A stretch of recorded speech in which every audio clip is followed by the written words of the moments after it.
amigas, amigos, me da mucho gusto el poder conversar con ustedes después de tanto tiempo de no comunicarnos. La verdad me da mucho gusto, mucha felicidad el poder platicar con ustedes. Como saben, entregué la banda presidencial a nuestra compañera, amiga, extraordinaria presidenta Claudia Sheinbaum el 1 de octubre del año pasado. Hace un año y ya cerca de 2 meses. Y desde ese día, desde el 1 de octubre, me vine aquí, a la Quinta La Chingada, Palenque, Chiapas, esta casa que me heredaron mis padres. La hizo Manuelita, mi madre. Ella la dirigió. No es un rancho, no es un latifundio, es una hectárea y un poco más. 13,000 metros cuadrados. Y decidí venirme e iniciar una vida nueva porque me retiré de la política activa, de la práctica política. No es una simulación. Estoy jubilado. Entonces, imagínense ustedes después de cerca de 50 años de lucha ininterrumpida, lo difícil que pudo ser el decir se acabó, cortar de tajo toda mi actividad pública, política, casi 50 años, porque empecé en 1975, 76 trabajando con los indígenas chontales en Nacajuca. Luego en 1977 fui director del Instituto Nacional Indigenista en Tabasco. Ahí aprendí a trabajar para la gente humilde, para la gente pobre.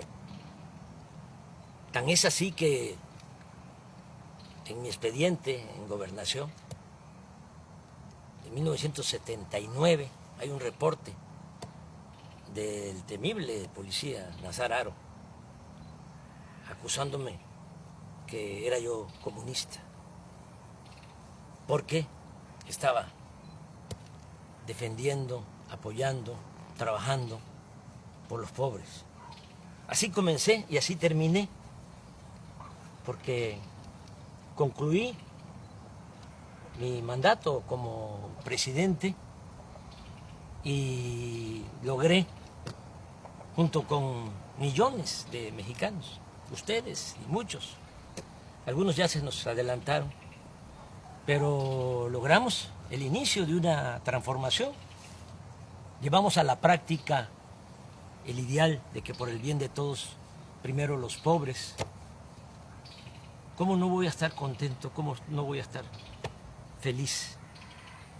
Yo siempre he sostenido que la felicidad se obtiene cuando uno trabaja, lucha, procura la felicidad del prójimo. Entonces es cuando ya tenemos bienestar espiritual, bienestar del alma, felicidad. En el gobierno que dirigí, en 6 años, a pesar de la pandemia, con todos los daños, con toda la tristeza que nos dejó esa pandemia de COVID, 2 años muy difíciles, por el dolor y también porque se nos cayó la economía.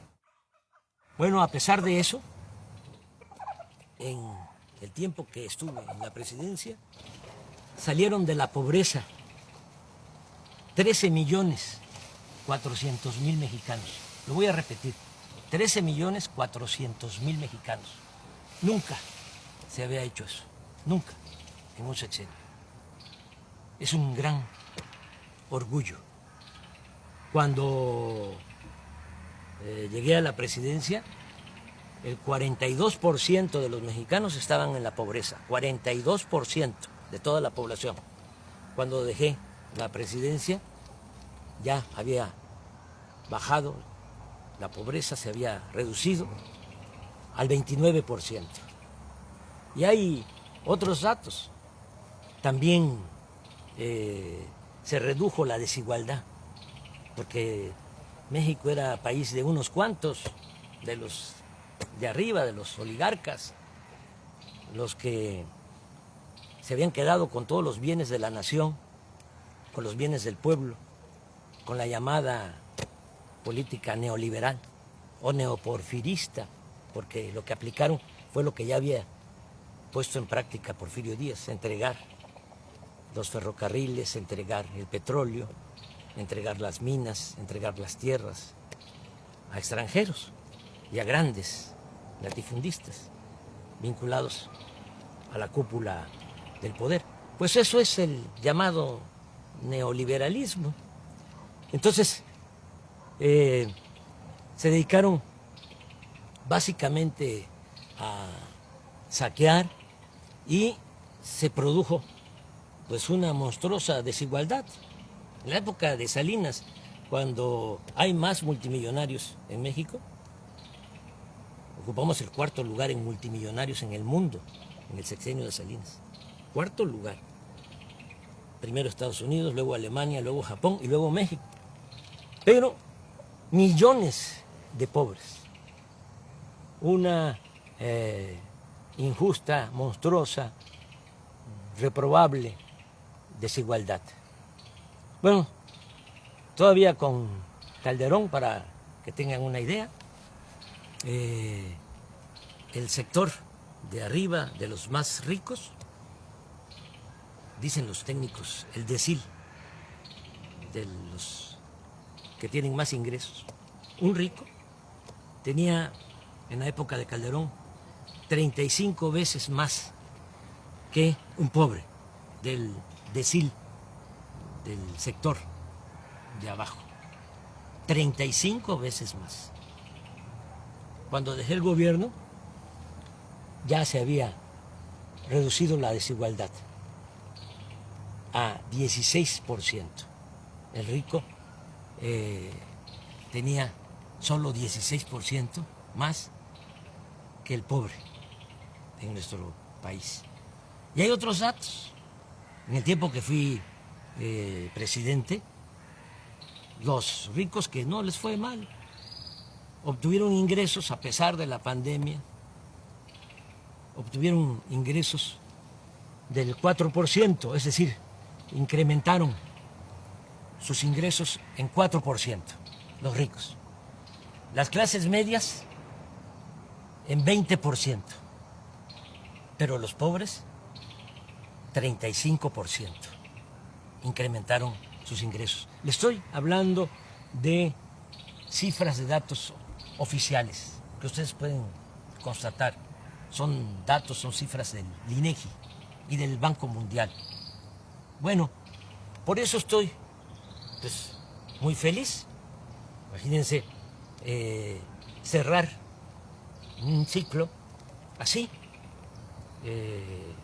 logrando ese ideal que se convirtió en realidad. Por eso decidí ya retirarme, no sentirme insustituible, porque ese es el otro problema, actuar como cacique, caudillo, jefe máximo, poder tras el trono. No.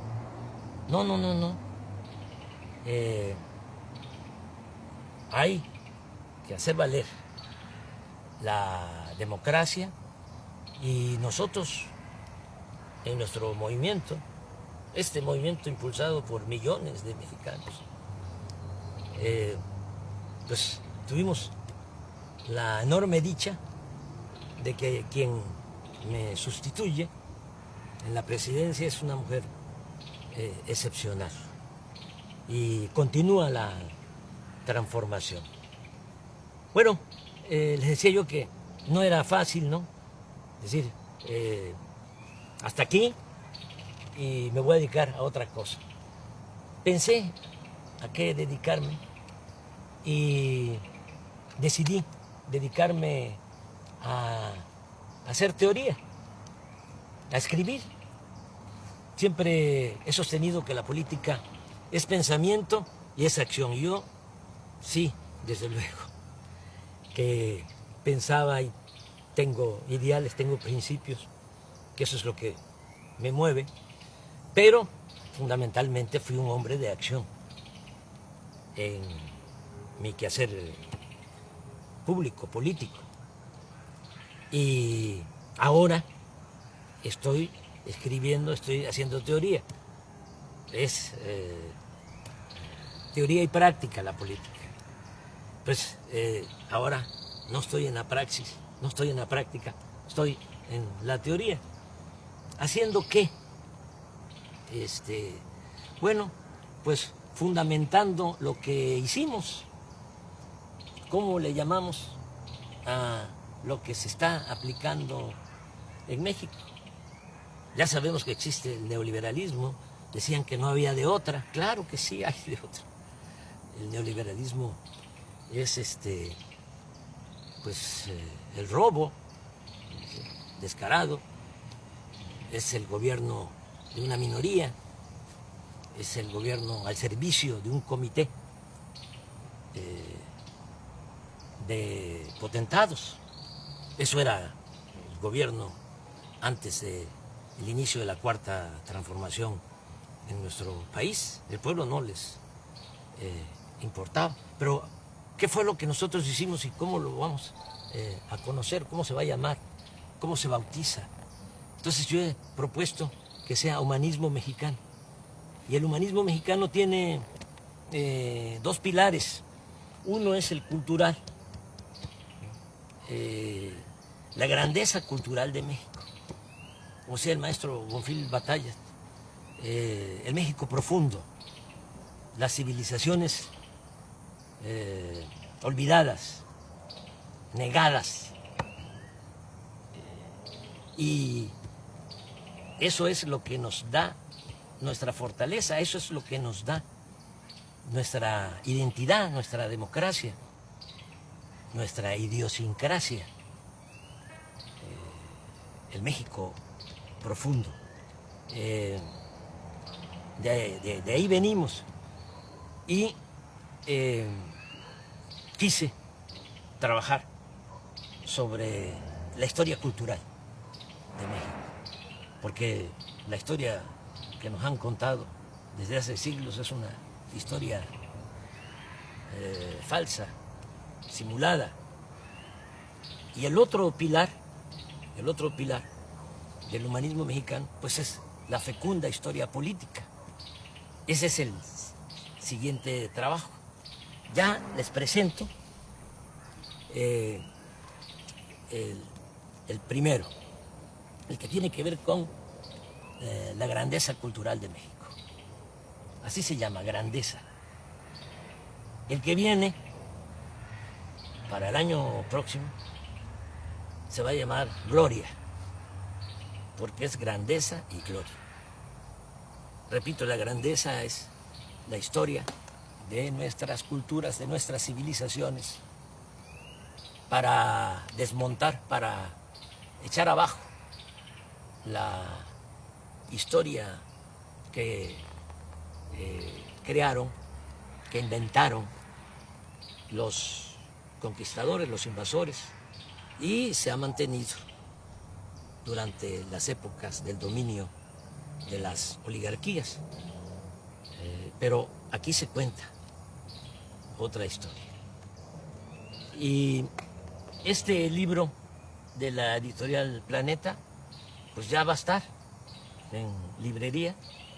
Es el trabajo, es una investigación de más de un año y un mes, trabajando, porque les hablaba yo de mi nueva rutina. ¿Qué hago aquí? Bueno, me levanto temprano, como siempre, camino, aquí hay un sendero entre los árboles,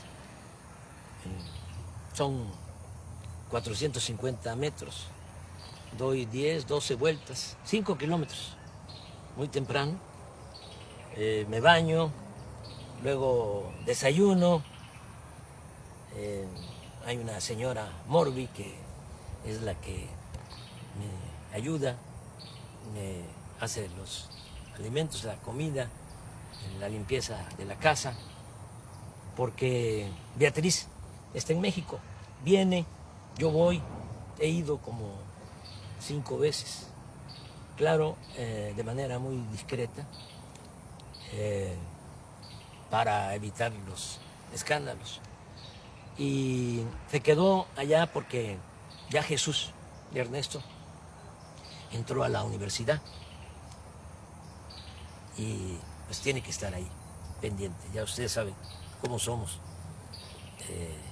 en México, cómo son nuestras familias. Aunque Jesús ya tiene 18 años, pues ahí está con la mamá, es hijo único. Yo tengo 3 hijos mayores de mi finada esposa Rocío y Jesús con Beatriz. Y claro, nos hablamos todos los días. Bueno, después de que desayuno, como a las 9, me encierro en el despacho a escribir. Me levanto a las 12, me tomo mi pozol, camino un poquito aquí en el corredor de la casa, me vuelvo a sentar hasta las 2, como y sí doy una vuelta a todo el sendero después de la comida, veo un poco las noticias, tengo un teléfono de esos muy sencillos y como no son pues muy caritativos, no encuentro la palabra, el término, los dueños de los medios de comunicación, sobre todo los de la telefonía, y pues el mío es de recarga, ahí me salen noticias, claro, con 1 día, 2 días de retraso, pero no quiero más, no quiero saber más. Ya conozco bastante a nuestros adversarios, son pues muy obvios. Es muy difícil encontrar información, todo es pura manipulación porque los que se sentían dueños de México están molestos. Y entonces tienen también control de la mayoría de los medios. El 90% de los medios de información, que son medios de manipulación, periódicos, radio, televisión y hasta las benditas redes sociales. Pero hay un 10% de periódicos, de radio, en redes sociales, que sí hay información. Bueno, veo un poco lo que está pasando en el país y me vuelvo a sentar, vuelvo al despacho a escribir hasta las 7, 8 de la noche. Me acuesto temprano. Esa es mi rutina y pues voy a continuar así. Estoy presentando el libro de esta manera porque no puedo ir a presentarlo a México, a las plazas públicas. Me gustaría mucho, pero ¿saben qué? Ya me retiré de la actividad política. No hay que hacerle sombra a nuestra presidenta. Ella es la que conduce y lo está haciendo muy bien. No hay que dividirnos, hay que estar muy juntos, unidos. aquí está la lección de cómo se crearon grandes civilizaciones en México. Esta civilización, la gran cultura olmeca, cultura madre, que floreció 1000 años antes de Cristo y nos dejó la invención del calendario, del cero, de la escritura, y estas piezas, cabezas colosales, de basalto, imagínense la organización que tenían, la organización social, política, que estas piezas son de 25 toneladas aproximadamente, basalto. Y el basalto lo trasladaban desde la Sierra de los Tuxtla, en Veracruz. Cómo lo trasladaban en balsas por el mar y lo metían por el río Coatzacoalcos, porque la primera ciudad olmeca fue San Lorenzo, ahora es el municipio de Texistepec, muy cerca de Cozoleacaque, de Minatitlán, de Acayucan, ahí en el Istmo. Ahí se fundó la primera ciudad olmeca. Entonces, por el río Coatzacoalcos hasta San Lorenzo, que es una isla, y también hasta La Venta, Huimanguillo, Tabasco, que es la otra gran ciudad, en balsa, todos estos fragmentos de piedra para que los artistas olmecas esculpieran, hicieran estas grandes cabezas colosales, y también un arte fino, porque hasta lo pequeño es hermoso en las grandes civilizaciones que florecieron en nuestro país. Las ofrendas con personajes pequeños de jade, porque a diferencia de Europa, a nosotros nos gustaba más, a nuestros antepasados, el jade que el oro.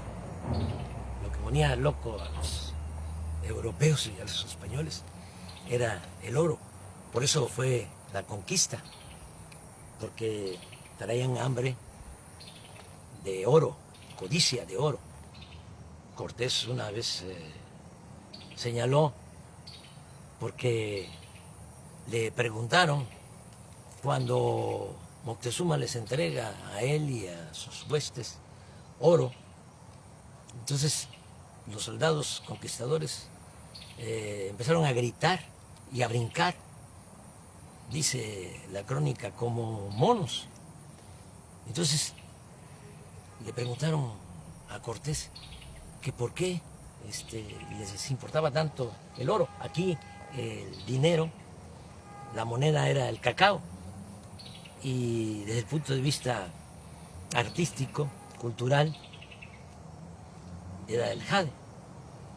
Y la respuesta de Cortés fue: porque nosotros tenemos una enfermedad del corazón que solamente se cura con el oro. Entonces, era otra cosa. En el México prehispánico no había esa codicia, no había esclavitud, la tierra era comunal y había mucha, pero mucha fraternidad, lo que se conoce como solidaridad. En la familia, familias integradas, solidarias, fraternas, hasta la fecha, pues es todo lo que heredamos. Esto es lo que hicieron los olmecas, pero aquí viene también lo que hicieron los mayas, que mejoraron lo que habían iniciado los olmecas en la ciencia, en el arte, en la cultura. Van ustedes a Palenque y van a encontrar el Templo de las Inscripciones, que se hizo para sepultar a Pacal, el principal de Palenque. Como ya se pueden descifrar los jeroglíficos, ya se sabe que ese personaje se llamaba Pacal, pero imagínense, hacerle un gran monumento, una pirámide. Primero la tumba, con una lápida bellísima, y después de la tumba, el templo de las inscripciones, monumental. Vean eso y vean también en Palenque cómo desviaron un arroyo para meter agua, un acueducto embovedado por en medio de la ciudad. Y volteen a ver el palacio de la zona arqueológica y van a ver cómo están los techos, las bóvedas, con arco falso, porque no había fierro para hacer las estructuras, las cimbras, sino era la matemática, las piedras que iban uniéndose poco a poco en equilibrio hasta que se cerraban. Esa era la arquitectura. Estamos hablando de lo mejor del mundo en esa época. Los mayas en el periodo clásico logran toda esa civilización, logran toda esa creación del siglo IV al siglo IX. Si van aquí cerca, a 100 kilómetros, está Bonampak. Aquí está en el libro, quise poner un fragmento. Los murales de Bonampak. Estos se hicieron como en el siglo VII, siglo VIII. Cuando se pintan estos murales, los pintores mayas de estos murales no los había en ninguna parte del mundo, no los había en Europa en ese siglo, y pasaron siglos para que el arte de Europa igualara al arte de los olmecas, de los mayas. Y lo mismo con los zapotecas de Monte Albán, mixtecos, también de Oaxaca, los teotihuacanos, la ciudad de Teotihuacán llegó a tener 85,000 habitantes. Y desde San Lorenzo, la primera ciudad olmeca, decía yo, que se funda 1000 años antes de la era cristiana, ya tenía drenaje. Ya hablé de Palenque, que tenía acueducto, que tenía drenaje. Desde luego, Teotihuacán, drenaje. Xochicalco, en Morelos, drenaje. Todas las ciudades. Tenochtitlán, de los mexicas, hasta los que la destruyeron, los conquistadores, quedaban admirados de la grandeza de Tenochtitlán. Estaban destruyendo, decían ellos, la más bella ciudad del mundo. Bueno, pero ¿qué pasó? ¿Qué pasó? ¿Por qué eso no se sabe? Porque tuvo una campaña, a partir de que llegaron los conquistadores, como todos los invasores, tenían que justificar sus atrocidades, tenían que justificar por qué venían a saquear. Y entonces echaron a andar una campaña, una propaganda negra, hablando de que los indígenas debían ser esclavos, porque Aristóteles, 18 siglos antes, había propuesto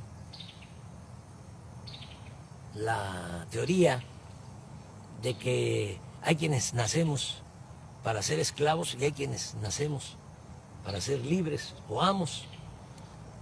Y los humanistas de ese entonces de España, humanistas entre comillas, con ese argumento sostenían que los indígenas tenían que ser esclavos, que no tenían alma, que eran como animales y que además ellos venían a civilizarnos. ¿Qué sucedió? Que se padeció de una gran tragedia porque vinieron a someter a las comunidades, a los pueblos originarios, a esclavizar. A mí me gustaría que este libro lo leyeran los españoles, porque aquí van a ver cómo marcaban, erraban con el fierro del rey en el rostro a los indígenas para esclavizarlos. Y otros horrores. Entonces, ¿qué hicieron? Pues echaron a andar toda una campaña diciendo, son bárbaros, son salvajes, pero además hacen sacrificios de sangre, arrancan los corazones, los exponen, los ofrecen a los dioses. Todo eso es pura mentira y eso lo demuestro. No hubo sacrificio. Cortés dice, ese fue el que creó todo. Y los frailes, sobre todo Motolinia, hizo la cartilla de las mentiras. Aquí van a encontrar. Y todos copiaron hasta la fecha. Hay muchos incluso profesionales de la ciencia social, arqueólogos, antropólogos, sociólogos, filósofos, historiadores, que sostienen eso, esa gran mentira. Cortés dice que en 3 días en Tenochtitlán le sacaron el corazón a 8,000 personas, en 3 días. ¿Cómo es eso? Van a sacrificar 8,000.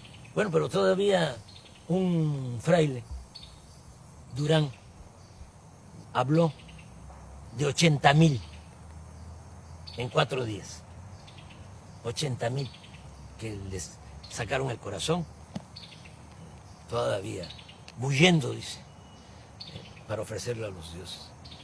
Motolinia, también 80,000. Aquí sostengo que eso ni en Europa, porque Darwin habla de que solo en 3 siglos en España, por la Inquisición, quemaron a 300,000. Achicharraron a 300,000, acusados de herejes. Y los mejores, porque eran los que dudaban. Y a la hoguera. Pero hasta eso lo considero exagerado. Pero aquí se fueron con eso y se fueron también, inventaron de que éramos, nuestros antepasados, caníbales, que comíamos carne humana. Nadie vio un sacrificio, nadie vio que se comieran a una persona. ¿Cómo es que en la toma y el cerco de Tenochtitlán, de 75 días que la gente se estaba muriendo de hambre, porque Cortés mandó a cortar el agua, el acueducto de Chapultepec hacia el Templo Mayor, hacia el centro de Tenochtitlán?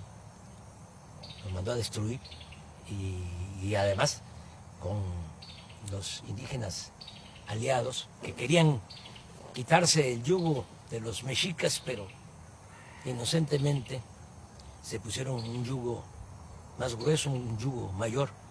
Bueno, bloquearon la entrada de alimentos y todo. Y si se estaban muriendo de hambre, ¿por qué no? Se comían entre ellos. Nada, pura mentira. Y esto es lo que trata el libro. Pero lo más interesante es que en otras partes, lamentablemente en el Caribe, por ejemplo, exterminaron con los indígenas, acabaron con los indígenas. En Estados Unidos lo mismo, es hasta horroroso, ¿no? Repetir lo que decía un general, o le atribuyen a un general, Sheridan, que decía, todavía en el siglo XIX, aquí estamos hablando del 16, del 17, del 18, hasta principios del 19, todo lo que fue la colonia, 3 siglos.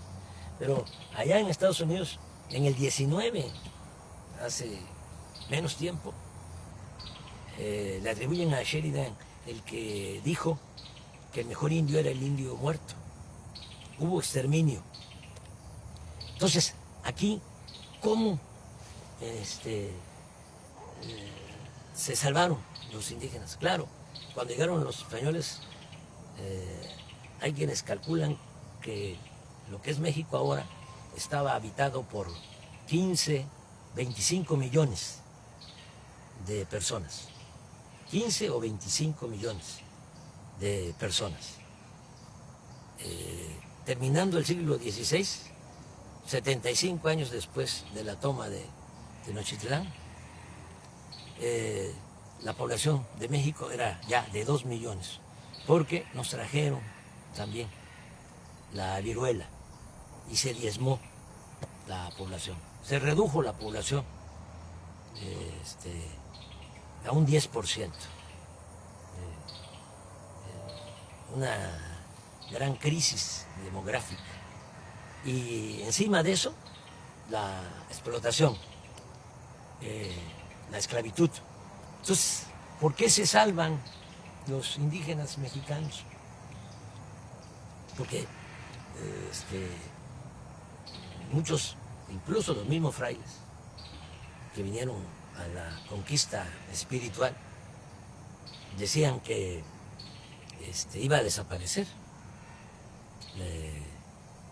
la cultura o las culturas indígenas, que iban a desaparecer. Nadie creía que iban a sobrevivir los indígenas. Bueno, pues resistieron. ¿Cómo resistieron? Porque por el amor a la libertad, por el amor a la libertad, se fueron a los montes, a las montañas, a la sierra, a las islas, a los pantanos, a las zonas de refugio, y se llevaron a cuesta sus costumbres, sus tradiciones. Los nayaritas, los coras, por ejemplo, que eran dueños de todo el valle, de la parte de la costa, se subieron a la sierra. Allá están, coras, huicholes, pero hasta allá los perseguían para esclavizarlos, pero resistieron, y gracias a eso es que nos dejaron este legado cultural, nuestra identidad como mexicanos, que es lo que nos ha protegido siempre. Nos caemos y nos levantamos. Una gran reserva de valores culturales, morales, espirituales.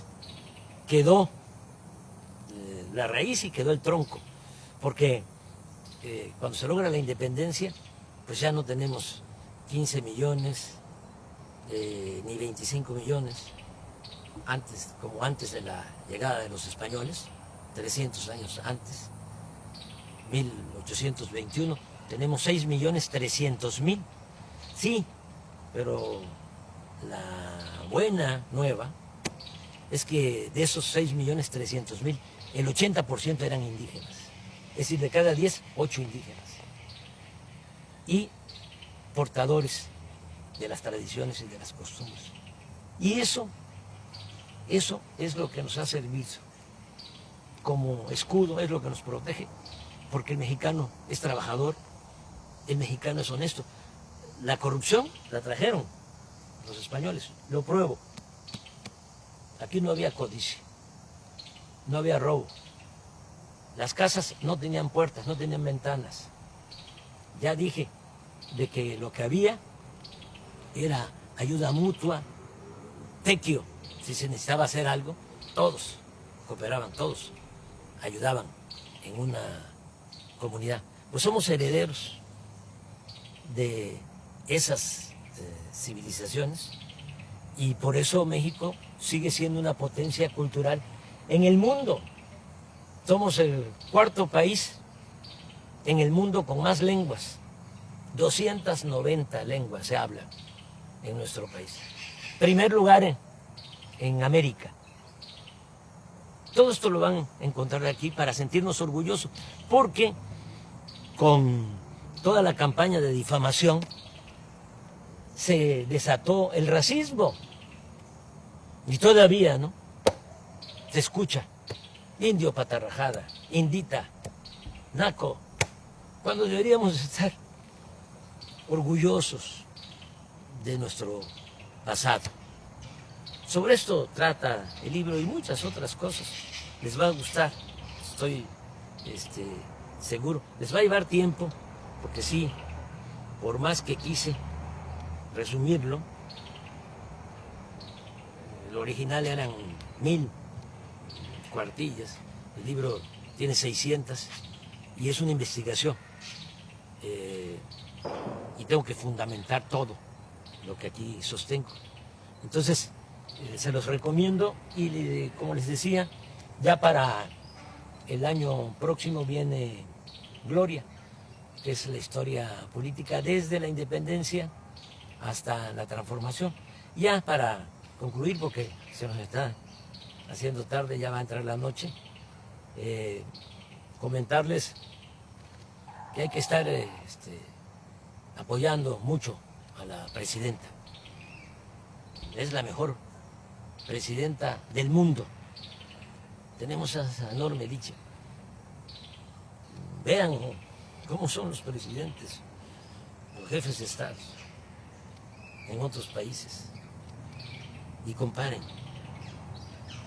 Además, fiel al pueblo, fiel a los principios de la transformación, sosteniendo que solo el pueblo puede salvar al pueblo. Solo el pueblo puede salvar al pueblo. ¿O no es cierto?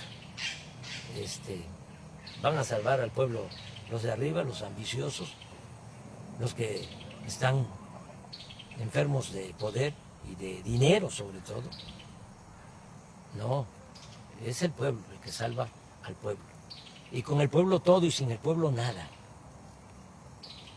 El pueblo es el que manda en la democracia. Y por el bien de todos, hasta de los ricos, por el bien de todos, primero los pobres. Si no se atiende a la gente humilde, a la gente pobre, no se logra la paz. La paz es fruto de la justicia. Y nosotros tenemos paz y hay estabilidad política. Nada más que como puede más el sectarismo, el dogmatismo, el fanatismo de nuestros adversarios, puede más que el sentido común, no internalizan nada, ¿no?, de lo que se ha hecho y se va a seguir haciendo. Y hay que apoyar mucho a la presidenta, porque todavía es temporada de sopilotes, y hay buitres, y hay halcones. Aquí no, aquí hay pajaritos, mire. Y al rato vienen las guacamayas, y vienen tropas de monos, de zaraguatos. Esta es mi vida, pero regresando, apoyar mucho a la presidenta. Yo no voy a recorrer el país, les comentaba, para presentar el libro, porque voy a seguir retirado, jubilado. Solo saldría a la calle por 3 razones. Una, si atentaran contra la democracia, como lo hacían antes, decían los grandes fraudes, ¿no?, los potentados, los oligarcas, con los corruptos, para que el gobierno estuviese a su servicio. Y eso ya no se puede permitir, de ninguna manera, porque para el pobre tiene un significado distinto la democracia. Para el pobre la democracia es la sobrevivencia, es poder mantener a la familia, tener ingresos para garantizar la salud, el estudio de los hijos. Para el que tiene recursos puede ser un deber cívico y no pasa nada. Por eso hay quienes votan por los candidatos o candidatas más guapas o más guapos. Pero para el pobre es su sobrevivencia. Les estoy diciendo que es la mejor presidenta del mundo, Claudia Sheinbaum, y un conservador, seguramente ahorita si ve esto que estoy diciendo, escucha esto que estoy expresando, diría no. El mejor presidente del mundo es el de la mano dura, una mezcla de Franco con Pinochet, con Díaz Ordaz, con Salinas, que convierta al país en una cárcel. Ese es el que necesitamos.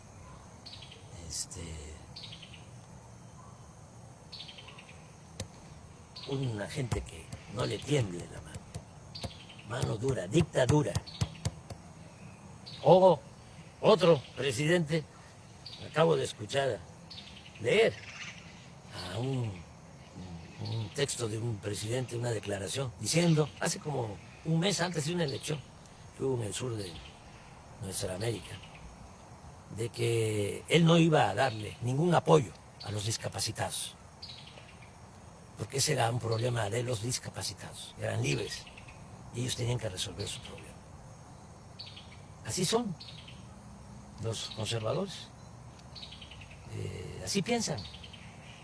Yo recuerdo que Fox decía que para qué darle pensión a los adultos mayores, que había que ponerlos a trabajar. Ese es el pensamiento conservador. Nosotros pensamos distinto.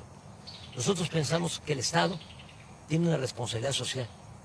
El gobierno no puede incumplir con su responsabilidad social. El gobierno tiene como objetivo garantizar el bienestar y la felicidad del pueblo. Ese es el objetivo principal del gobierno, no estar al servicio de una minoría rapaz. Entonces hay que apoyar mucho a la presidenta, nuestra presidenta. Les decía, yo saldría para defender la democracia, saldría también para defenderla a ella. Si hay intentos de golpe de Estado, si la acosan, salgo. Entonces sí, pero eso no creo que pase. De todas maneras, no está mal que sepan en qué circunstancias sí podría yo salir, sí saldría yo a la calle. Y la tercera razón por la que saldría a la calle sería defender la soberanía de México, porque nuestro país es libre y es independiente, es soberano. Nosotros no somos colonias de ningún país extranjero. Nos ha costado mucho ser un país independiente, soberano. Y si se violara la soberanía, entonces sí saldría a la calle. Ya nos está llegando la noche. Ya nada más despedirme y decirles que les quiero mucho, sinceramente. Mucho, mucho, mucho. Que amor con amor se paga. Como decía el inolvidable Juan Gabriel. Es amor eterno. Un abrazo de todo corazón.